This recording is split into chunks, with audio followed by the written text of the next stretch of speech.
Today I'm going to share with you an orange cake recipe that is sure to become a new family favorite. This cake is moist, flavorful, and absolutely delicious. This cake is super easy to make, so even if you're not a baker, you can make this cake very easily at home, and I will show you just how to do it. In my stand mixer, I'm starting off with 1.5 cups of vegetable oil. I'm using vegetable oil instead of butter because the oil will make the cake more moist than the butter will. Next, I'm adding 2.5 cups of sugar, and I'm going to mix the oil and sugar together over medium speed until they are combined. Then I'm going to add in eggs. So I'm going to add 4 large eggs. I'm going to add my eggs in one at a time, combining each one before I move on to the next. The eggs are going to help to give the cake the structure that it needs. My mother used to make the best orange cake. It was so moist and flavorful, and the smell of it baking in the oven would just smell up the whole house. She didn't have the recipe written down, and I've been trying to recreate that recipe for years. But I haven't been able to get it quite right, but I think I got it right now. But I did add a few modifications to it, like oil instead of butter. When you're using only butter, it gives you a dry mouthfeel because butter solidifies, whereas oil does not. Now that I've got my eggs mixed in, I'm going to add my flour. I'm using all-purpose flour, and I'm going to start off adding half of it, which is going to be 1.5 cups.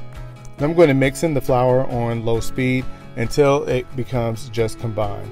I don't want to mix it for long because I don't want the cake to become tough. And I'm going to alternate between the dry ingredients and the wet ingredients. And the first wet ingredient that I'm going to add is going to be the milk. So I'm going to use 3/4 cup of milk. I'm using whole milk, and I'm going to mix that in until it becomes just combined. I'm not going to mix it any longer than that. And once it becomes combined, then I'm going to add the other 1.5 cups of the all-purpose flour. And I'm going to do just like I did before, mix that in until it becomes just combined.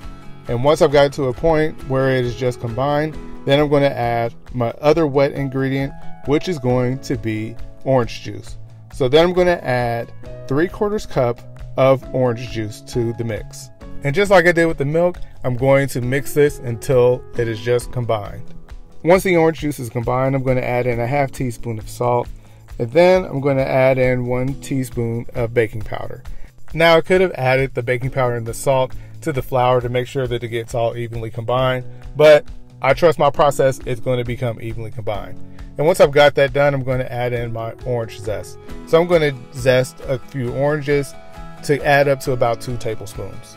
To zest your oranges, you can use a grater or you can use a citrus zester. You can use whichever one you prefer.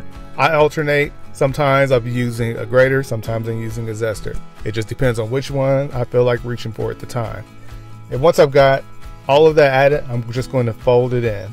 I can put it back on the stand mixer, but I don't feel like adding that extra step of putting it back on there and turning on the stand mixer. I've got this spatula right here, so I'm just going to mix it in. I also added 1 teaspoon of orange extract, and I forgot to mention that earlier. So once I'm ready to put it in my pan, my oven is preheated at 350 degrees, and I am spraying my pan with some baker's spray. I'm using 𝐥𝐤𝐬𝐲 by Wilton, but you can use any kind that you like. So once I've got it in the oven and it's baked for about 50 minutes, I check to make sure that there's a few crumbs left on there before I take it out of the oven, because if it comes out completely dry, you're going to have a completely dry cake. So just make sure that there's a few crumbs left on there before you take it out of the oven. And before I turned the cake out, I cooled it in the pan for about 10 minutes. I gave it 10 minutes because I didn't want it to fall apart. Now I just love this type of pan. I like the look that it gives. But you can use a tube pan, a bundt pan, or any other kind of pan that you like. Now I'm going to make the glaze. So this orange glaze is going to have 3 tablespoons of orange juice and 2 cups of powdered sugar. And I'm going to mix those together, and it's going to take a minute before it all comes together. At first it's going to look like you may need to add more orange juice, but don't just go into adding another tablespoon of orange juice. Before you do that, make sure that you've got it all mixed in together, because I find that this amount gives me the perfect consistency for what I want for the glaze to make it have the perfect drizzle. And this is what I'm looking for. Once I've got it to the consistency that I'm looking for, I then add the zest of 1 orange. I feel like that 1 orange gives me just enough of the orange zest that I need for the glaze. If you like a lot of orange zest, you can certainly zest another orange and add it to your glaze. Now that the glaze is made, it's time to drizzle it over the cake. I waited until the cake was completely cooled before I decided to drizzle the cake with the glaze.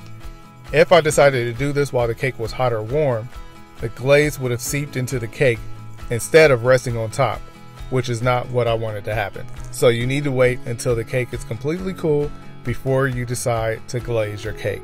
Now that the cake has been glazed, the only thing left to do is to serve. If you're a lover of citrus cakes, then click on my link for my 7-Up cake. This cake is super lemony. It has lemon syrup, lemon glaze, and a lemon cake. And you are going to love it just as much as this delicious orange cake.